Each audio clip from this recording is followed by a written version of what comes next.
سامعین ناظرین السلام علیکم، آداب۔ انفیکشن کنٹرول سوسائٹی کے صحت.net چینل سے آپ کا میزبان ڈاکٹر حسن نواب آپ سے مخاطب ہے۔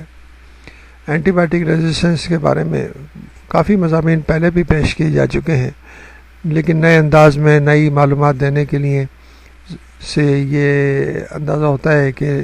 لوگوں میں شعور اور آگاہی بڑھ جاتی ہے۔ جیسا کہ آپ کو بتایا گیا ہے کہ اینٹی بائیوٹک ریزسٹنس کے حوالے سے عالمی ادارہ صحت کا کہنا ہے کہ جراثیم کی اینٹی بائیوٹکس کے خلاف مزاحمتی رویے کو پھیلنے سے روکنے کے لیے، یعنی کہ اینٹی بائیوٹک ریزسٹنٹ کو روکنے کے لیے عام افراد کو چاہیے کہ چند باتوں کا خاص دھیان رکھیں، جیسے کہ دوا کا استعمال صرف معالج کے مشورے سے ہی کیا جائے اور اپنی مرضی کی دوا کا ہرگز تقاضا نہ کریں۔ کبھی بھی کسی دوسرے کے علاج کے دوران استعمال کی جانے والی دوا یا میڈیسن جو بچ جائے استعمال نہ کریں۔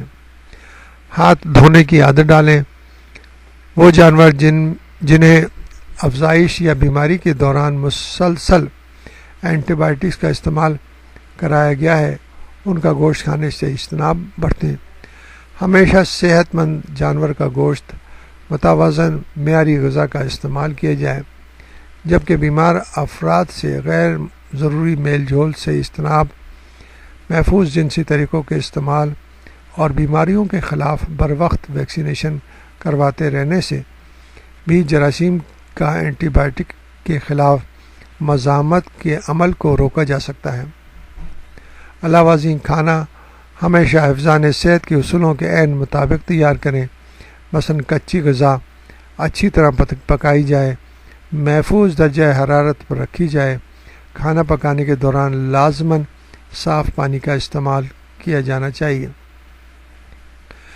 ڈاکٹر حضرات کو بھی چاہیے کہ وہ اینٹی بائیوٹک کی بہتر پالیسیاں،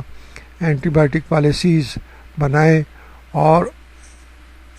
ان کے انتخاب میں یہ نہ ہو کہ ایک وقت میں 2-3 اینٹی بائیوٹک دی جائیں، جو کہ مریضوں میں اور بے شمار مسائل پیدا کرتی ہیں اور اینٹی بائیوٹک ریزسٹنس کو جنم دیتی ہیں۔ تو ہر فرد کے لیے ضروری ہے